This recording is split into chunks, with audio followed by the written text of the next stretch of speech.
തങ്ങൾ കാമുകി കാമുകന്മാരാണെന്നും അടുത്തു തന്നെ വിവാഹിതരാവുകയാണെന്നും പറഞ്ഞ് അന്ന് അവിടുത്തെ SIക്ക് അപർണയും അരവിന്ദും ഒപ്പിട്ടുകൊടുത്ത സമ്മതപത്രം ശ്രീറാം അപർണയെ കാണിക്കുന്നു.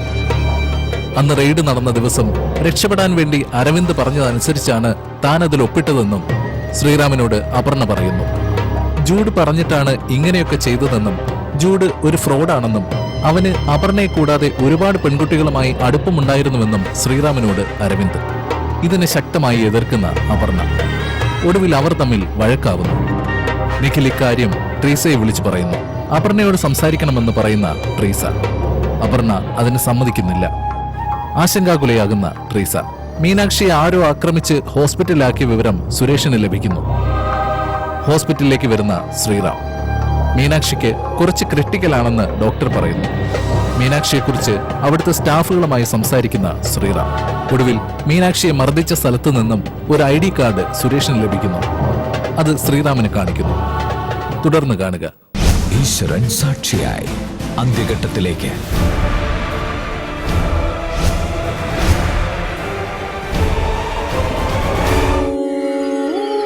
ഈശ്വരൻ സാക്ഷിയായി ഇനി 30 എപ്പിസോഡുകൾ മാത്രം.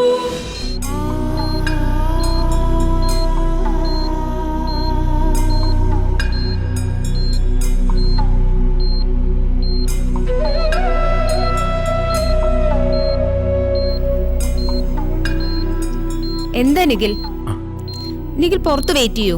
ഡോക്ടർ മീനുവിന് we are doing our best. ഇപ്പൊ പേഷ്യന്റിനെ ഡിസ്റ്റർബ് ചെയ്യണ്ട, പുറത്ത് വെയിറ്റ് ചെയ്യൂ. ഡോക്ടർ വേറെ കുഴപ്പമൊന്നുമില്ലല്ലോ? പ്ലീസ് സമാധാനമായിട്ടിരിക്കും.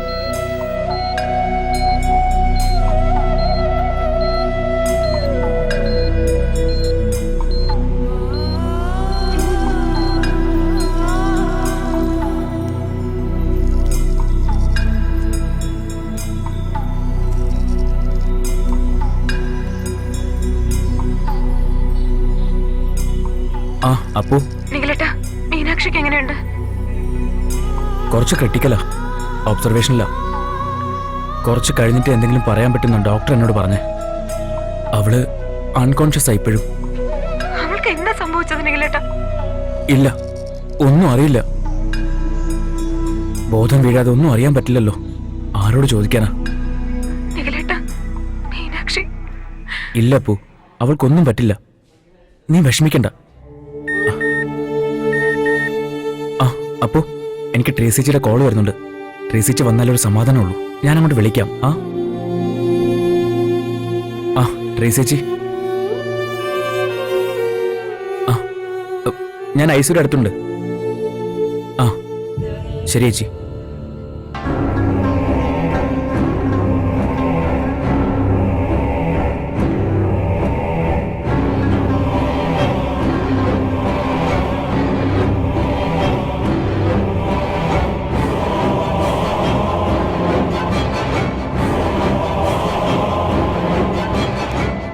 വരും മേഡം. ഐസിയുലല്ലേ? അതെ.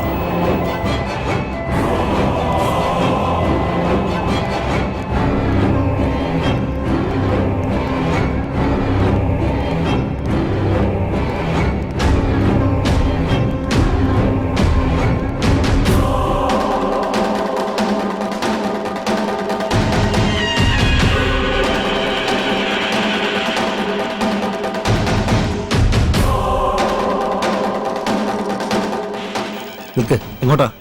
മീനാക്ഷിയെ കാണാനാ. അകത്തേക്ക് കയറാൻ പറ്റില്ല. എന്താ കാര്യം? പറ്റില്ല എന്ന് പറഞ്ഞാൽ പറ്റില്ല, അത്ര തന്നെ. നിങ്ങളാരാ?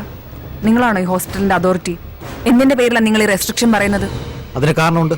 ശ്രീറാം സാർ പറയാതെ, ശ്രീറാം സാറിന്റെ പെർമിഷൻ ഇല്ലാതെ ആരെയും അകത്തേക്ക് വിടില്ല. ഇതൊരു പോലീസ് കേസാണ്. ഒരുപാട് ലീഗൽ ഫോർമാലിറ്റീസ് ഉണ്ട്.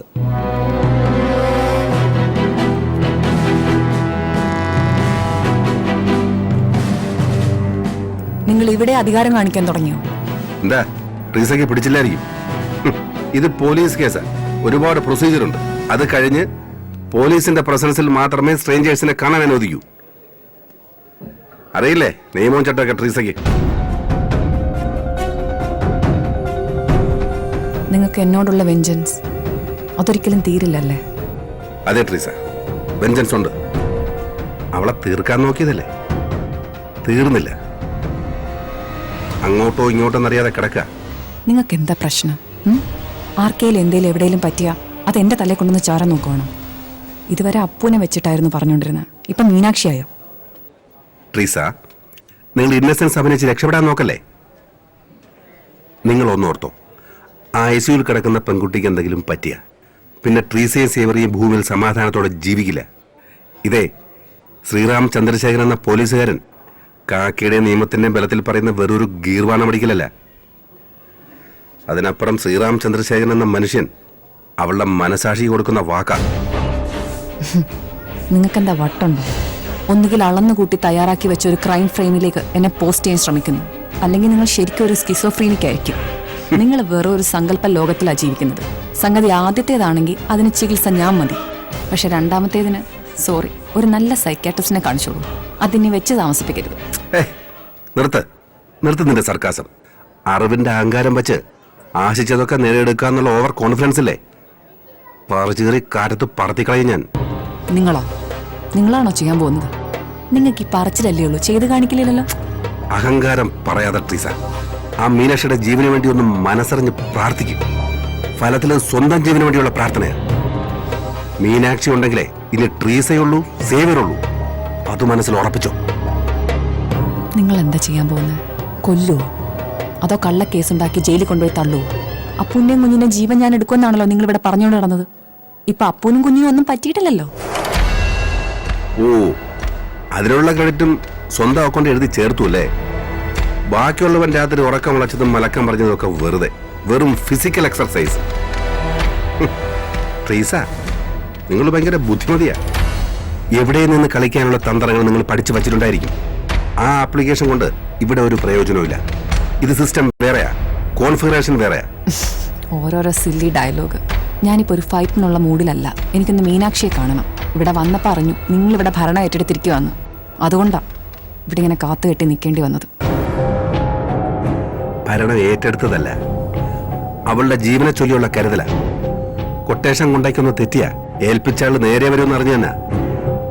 അവള് മരണത്തിന് തൊട്ടടുത്തെത്തി നിൽക്കുകയല്ലേ. ഒരു ഉന്തോ തള്ളോ മതി അവളെ അങ്ങ് തീർക്കാൻ.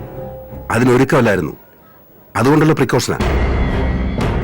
അപ്പുവിന്റെയും കുഞ്ഞിന്റെയും ജീവന് പകരം ബലി കൊടുക്കാനുള്ളതല്ല മീനാക്ഷിയുടെ ജീവൻ. അതുകൊണ്ട് നിങ്ങൾ തൽക്കാലം അകത്തോട്ട് കയറണ്ട. ഞാൻ നിങ്ങളോട് പലവട്ടം പറഞ്ഞു എനിക്കെതിരെയുള്ള ഈ ഹരാസ്മെന്റ് നിർത്തണമെന്ന്. എന്റെ പ്രൈവറ്റ് അഫയേഴ്സിൽ കയറിയുള്ള നിങ്ങളുടെ ഇടപെടലുണ്ടല്ലോ, എന്ത് അടിസ്ഥാനത്തിലാണ് നിങ്ങൾ എനിക്കെതിരെ സംസാരിക്കുന്നതും പ്രവർത്തിക്കുന്നതും ഒക്കെ? ഈ കേസിൽ എന്നെ കണക്ട് ചെയ്യാൻ നിങ്ങളുടെ കയ്യിൽ എന്ത് പ്രൂഫാ, എന്ത് ക്ലൂ ആ കയ്യിലുള്ളത്? ഒരു ചുക്കുമില്ല. എനിക്കെതിരെ ഈ കേസിൽ ഇതുവരെ നിങ്ങൾക്ക് ഒന്നും കണ്ടെത്താൻ കഴിഞ്ഞിട്ടില്ല. നിങ്ങൾക്ക് വേണ്ടപ്പെട്ടവരെ രക്ഷിക്കാനോ ശരിക്കുള്ള പ്രതിയെ കണ്ടുപിടിക്കാനോ ഒന്നും സാധിച്ചിട്ടില്ല. നിങ്ങളൊരു വട്ടപൂജ്യോ, ആൻ അട്ടർ ഫെയിലിയർ. ആ കോംപ്ലക്സാ നിങ്ങൾക്ക്. പക്ഷെ ആ കോംപ്ലക്സ് തീർക്കേണ്ടതേ എന്നോടല്ല. ഇനി അതിന് നിങ്ങൾ ശ്രമിച്ച ഞാൻ ഇതുവരെ പറഞ്ഞിട്ടേ ഉള്ളൂ, എന്റെ റിയാക്ഷൻ വളരെ മോശമായിരിക്കും. ഓർമ്മയുണ്ടല്ലോ ഞാൻ പണ്ട് പറഞ്ഞത്? IPC 1860 section 498A. I'll put you behind bars. ഞാൻ നിങ്ങളെ ജയിലിനകത്ത് കിടത്തും. അകത്ത് കിടന്നായിരിക്കും ഇനി നിങ്ങളുടെ ഭരണം. നോക്കിക്കോ.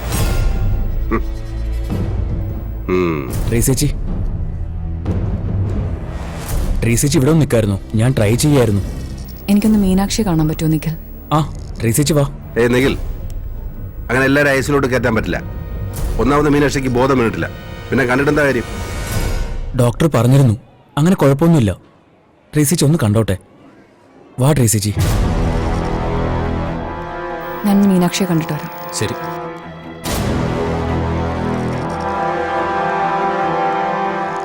സുരേഷ് സർ. ട്രീസയെ ശ്രദ്ധിച്ചോളണം.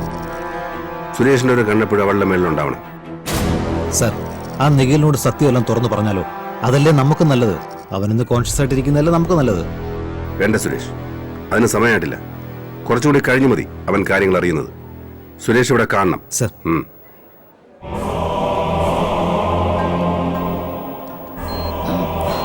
മീനാക്ഷിയുടെ ശരിക്കുള്ള കണ്ടീഷൻ എങ്ങനെയാണ്? കുറച്ച് ക്രിട്ടിക്കലാ, ഒന്നും പറയാൻ പറ്റില്ല.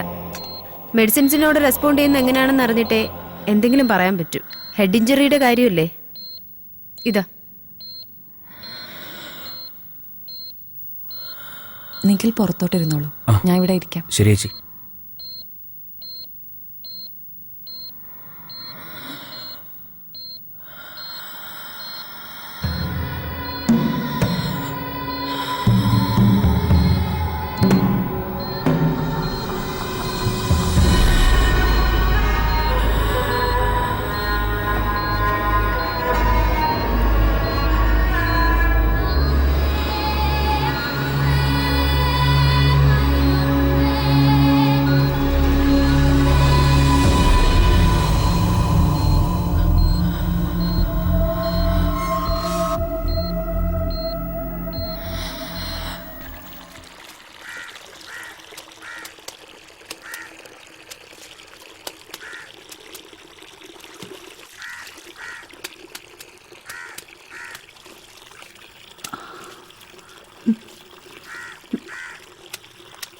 മോളെ അവിടെ ഇട്ടേക്ക്, ഞാൻ നനച്ചിട്ടോളാം. ഇത് ഞാൻ തന്നെ ചെയ്തോളാം. ഞാനിങ്ങനെ കഷ്ടപ്പെടണം എന്നുള്ളതാണല്ലോ അമ്മയുടെ ആവശ്യം. വീട്ടിൽ സഹായത്തിന് ആളെ കിട്ടാത്തതിന് ഞാൻ എന്ത് ചെയ്യാനാ മോളെ? ചെയ്യേണ്ടതൊന്നും അമ്മ ചെയ്യുന്നില്ലല്ലോ. അമ്മ, എനിക്ക് മനസ്സിലാവുന്നില്ല അമ്മയുടെ ഈ സ്റ്റാൻഡ്. എനിക്ക് ആ കുഞ്ഞിനെ പോയിന്ന് കാണണം. മോളെ, ഞാൻ എത്ര പ്രാവശ്യം പറഞ്ഞു എനിക്ക് വയ്യ. അങ്ങോട്ട് വലിഞ്ഞു കയറി പോവാനും അവരുടെ വായിലിരിക്കുന്നത് കേൾക്കാനും. അമ്മ, ഇനി അതുപോലുള്ള പ്രശ്നങ്ങൾ ഉണ്ടാവില്ല. ഇതുവരെ ചേച്ചിയായിരുന്നല്ലോ നമുക്കെതിരെ നിന്നത്. അവര് പറഞ്ഞു കൊടുത്തത് മുഴുവൻ ചേച്ചി കണ്ണുടച്ച് വിശ്വസിച്ചതാണല്ലോ ചേച്ചിയുടെ കുഴപ്പം. ഇതിപ്പോ റീസൺസ് ഇവർ ആരാണെന്നും എന്താണെന്നും ചേച്ചിക്ക് മനസ്സിലായെന്നല്ലേ ശ്രീറാം സർ പറഞ്ഞത്. അപ്പൊ ചേച്ചിക്ക് നമ്മളോടുള്ള ആറ്റിറ്റ്യൂഡ് മാറിയിട്ടുണ്ടാവും. നീ എന്തു പറഞ്ഞാലും ഞാൻ അങ്ങോട്ടില്ല, എനിക്ക് വയ്യ.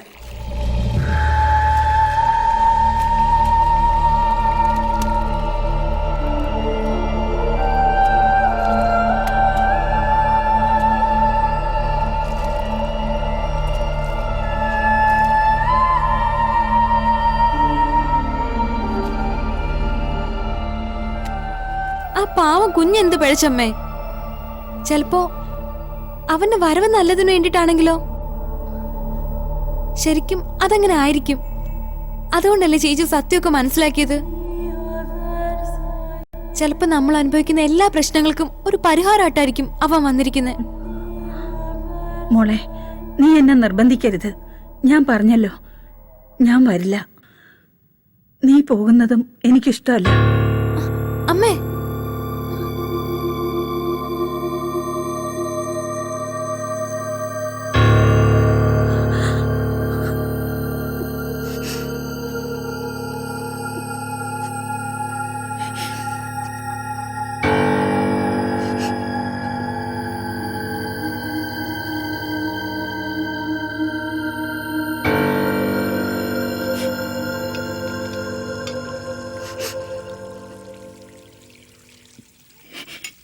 അമ്മ ആരോടെ ഈ വാശി കാണിക്കുന്നേ?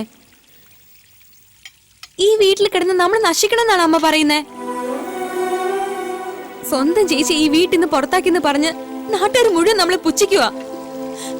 ഈ വീട്ടിൽ നിന്ന് പുറത്തിറങ്ങി നടക്കാൻ പറ്റുമോ? അത്രയ്ക്ക് ഹ്യൂമിലേഷനാ മനുഷ്യൻ സഹിക്കുന്നേ.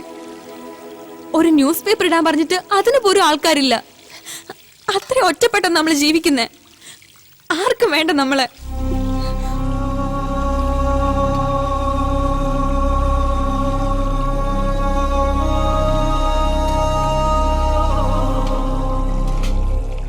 ചേച്ചി നമ്മുടെ കൂടെ വന്ന അച്ഛനും വരും. നമുക്കെല്ലാവർക്കും കൂടെ പഴയതുപോലെ ഒരുമിച്ച് വീട്ടിൽ കഴിയാം. കുറച്ചു നാളെങ്കിൽ കുറച്ചു നാളമ്മേ.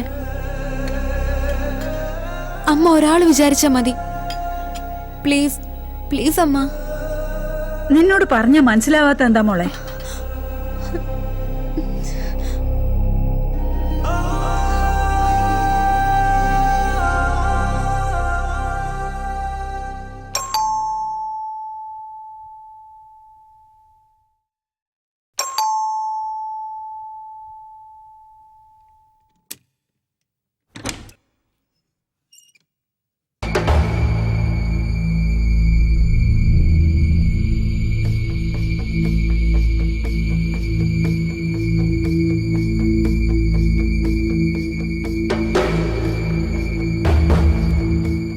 നിങ്ങൾ ആ സാത്താന്റെ സന്തതിയെ ഈ ഭൂമിയിൽ പരപോലെ വളർത്താൻ പോവാണോ? ആണോ? നിങ്ങളുടെ മകള് അറിയുമ്പോ അവളെ ചങ്ക് കത്തി തീർന്നു പോവില്ലേ?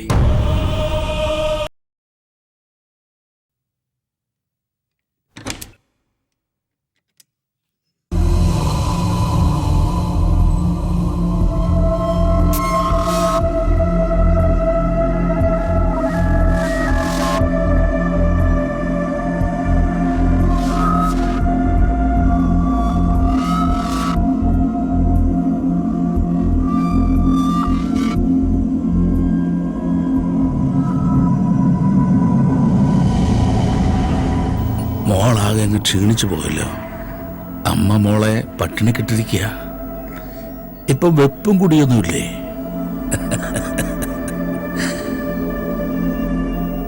എന്നാലും കുറച്ച് കഷ്ടമായി പോയി. ഓ, എന്റെ കുഞ്ഞങ്ങ് കോലം കെട്ടുപോയി. നിങ്ങൾക്ക് ഇപ്പൊ എന്താ വേണ്ടേ? മോൾ എന്തിനാ ഇവിടെ കിടന്ന് ഞാൻ കഷ്ടപ്പെടുത്തേ? അവിടെ അച്ഛൻ്റെ കൂടെ പോയി നിന്നാ പോരെ. വലിയ വീടാ, സഹായത്തിന് അന്നേ ആളുമുണ്ട്. മോൾ അച്ഛൻ്റെ കൂടെ നിന്നാ അച്ഛൻ അതിൽ പരം ഒരു സന്തോഷമുണ്ടോ? മോൾ അങ്ങനെ ചെയ്യുമോ?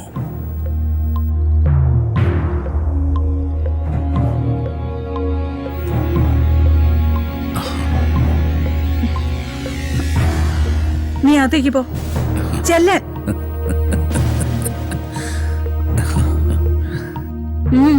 ഇയാൾക്ക് എന്താ വേണ്ടേ? ഞാൻ പ്രതീക്ഷിച്ച ചോദ്യം. അകത്തേക്ക് ക്ഷണിച്ചിരുത്തില്ല എന്നറിയാം. അകത്തേക്ക് കയറിയിരിക്കാൻ എനിക്ക് താല്പര്യവുമില്ല. നമുക്ക് പുറത്തു നിന്ന് സംസാരിക്കാം.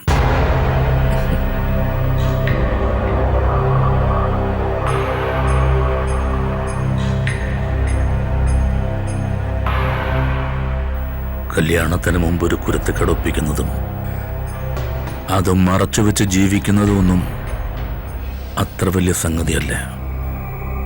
പണ്ടേ കാലം തൊട്ട് പലയിടത്തും നടക്കുന്നതാ, അറിഞ്ഞും അറിയാതെയും. അതുകൊണ്ട് അതങ്ങ് വിട്ടുകളഞ്ഞേക്ക്. പക്ഷേ നിങ്ങളുടെ കാര്യത്തിൽ അതല്ലല്ലോ സംഭവിച്ചത്.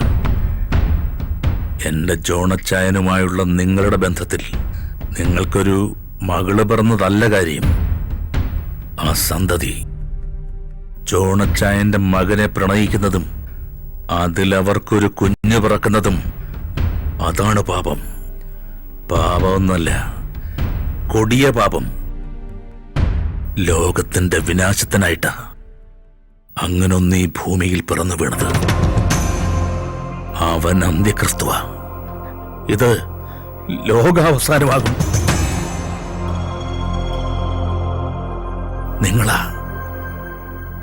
നിങ്ങൾ ഒറ്റയാളാ എല്ലാത്തിനും വഴിവെച്ചത്. നിങ്ങളുടെ പിഴ, നിങ്ങളുടെ വലിയ പിഴയാ. ഈ പാപം പെറ്റുപെരുകി തലയിൽ വെള്ളിടി പോലെ വന്ന് കത്തി വീഴാൻ കാരണം നിങ്ങൾ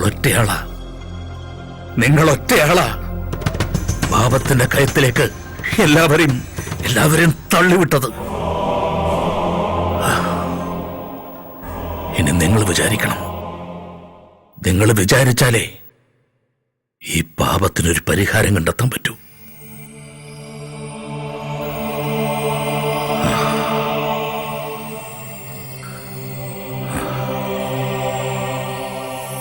ആ കൊച്ച് സാത്താന്റെ സന്തതി ഇനി ഈ ഭൂമിയിൽ ബാക്കിയുണ്ടാവരുത്.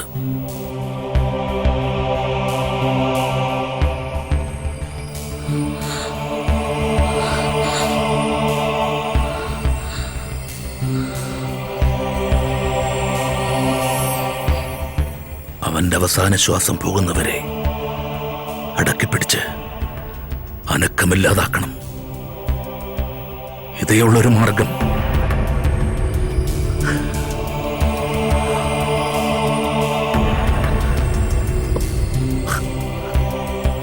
ചെയ്ത പാപം കഴുകിക്കളയാനോ ശ്രമം. അതിനിതേയുള്ളൊരു. നിങ്ങൾ എന്തൊക്കെയാ പറയുന്നത്? എന്താ പറയുന്നതെന്ന് നിങ്ങൾക്ക് മനസ്സിലാകാതിരിക്കാൻ സംസ്കൃതവും ഹിബ്രുവൊന്നും അല്ലല്ലോ ഞാൻ പറയുന്നത്. മലയാളമാ, പച്ച മലയാളം. അല്ലെങ്കിൽ നിങ്ങൾ പറ, നിങ്ങൾ ആ സാത്താന്റെ സന്തതിയെ ഈ ഭൂമിയിൽ പരപോലെ വളർത്താൻ പോവുകയാണോ? ആണോ? നിങ്ങളുടെ മകള് അറിയുമ്പോ അവള് ചങ്ക് കത്തി തീർന്നു പോവില്ലേ? ആത്മഹത്യ അല്ലാതെ.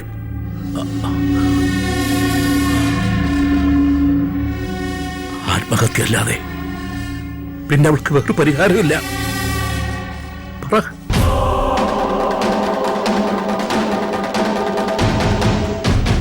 നിങ്ങൾക്ക് വേണ്ടി ഞാനത് ചെയ്യാം.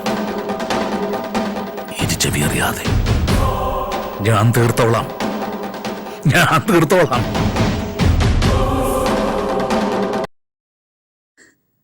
നിങ്ങളുടെ മകളത് അറിയുമ്പോ അവളെ ചങ്ക് കത്തി തീർന്നു പോവില്ലേ? ആത്മഹത്യ അല്ലാതെ.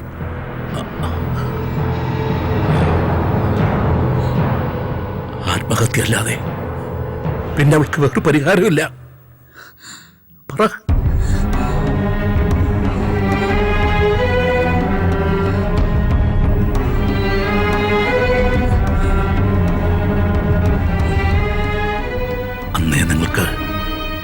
നിസ്സാരമായിട്ട് നുള്ളിക്കളയാമായിരുന്ന പാപത്തിന്റെ വിത്ത ഇന്ന് ഈ ഭൂമിയെ വിടുങ്ങാനായി വായും പിളർന്നു വന്ന് നിൽക്കുന്നത്. തീർക്കണം, തീർത്തേ പറ്റൂ.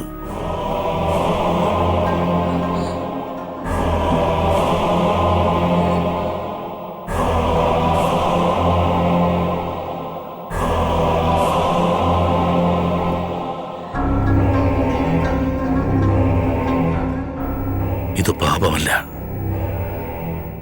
പാപപരിഹാരമാ. എന്താ എന്താ നിങ്ങൾക്കിപ്പോ വേണ്ടത്? എന്തിനാ ഇങ്ങനെ കൊല്ലാക്കൊല ചെയ്യുന്നേ? എന്തിനാന്ന്? നിങ്ങൾക്ക് ബുദ്ധിമുട്ടുണ്ടാവും, നിങ്ങളത് ചെയ്യില്ല, എനിക്കറിയാം. നിങ്ങളുടെ കൈ പൊങ്ങില്ല, വേണ്ട. പക്ഷെ നിങ്ങൾക്ക് വേണ്ടി ഞാനത് ചെയ്യാം. ഇരുചെവി അറിയാതെ ഞാൻ തീർത്തോളാം, ഞാൻ തീർത്തോളാം. പക്ഷേ കുറ്റം പുറത്തു വന്നാൽ അത് ചെയ്തത് നിങ്ങളാ.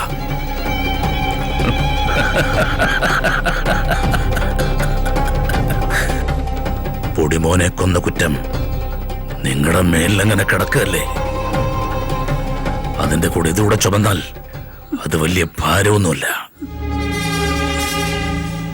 എന്നെ സംബന്ധിച്ചിടത്തോളം ഇതൊരു പാപമല്ല, പുണ്യപ്രവൃത്തിയാ. പാപത്തിന്റെ തെറ്റ് വളരാതിരിക്കാനാ ഈ കർമ്മം. ഇതിലെനിക്ക് ജോണച്ചായന്റെ അനുഗ്രഹമുണ്ട്, ദൈവത്തിന്റെ അനുഗ്രഹമുണ്ട്. നിങ്ങൾ ചെയ്ത പാപത്തിൽ നിന്ന് നിങ്ങൾക്ക് രക്ഷപ്പെടണമെന്നുണ്ടെങ്കിൽ ഇതേ ഉള്ളു വഴി. കുറ്റമേറ്റെടുക്കുക. എന്താ? വേണ്ട, എനിക്കൊന്നും കേക്കണ്ട. വേണ്ട, എനിക്കൊന്നും കേക്കണ്ട. വേണ്ട, എനിക്കൊന്നും കേക്കണ്ട. കേക്കണ്ട എനിക്ക്.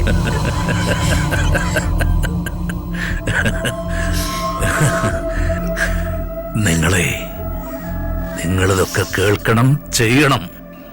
അല്ലെങ്കിൽ ഇതിനേക്കാൾ വലിയ ദുരന്തങ്ങളാ നിങ്ങളെ കാത്തിരിക്കാൻ പോകുന്നത്.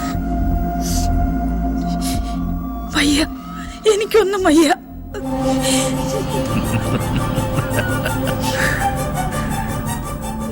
നിങ്ങൾക്കല്ലേ എന്തിനാ ആവുന്നേ?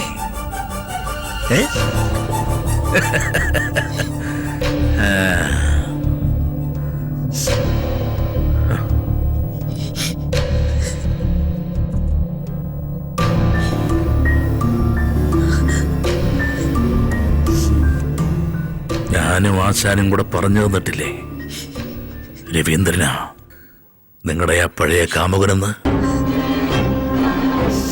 നിങ്ങളും അതങ്ങ് പറഞ്ഞാ മതി. നിങ്ങൾ പോയി നിങ്ങളുടെ മകളോട്, അപ്പൂനോട് ഇത് പോയി പറയണം.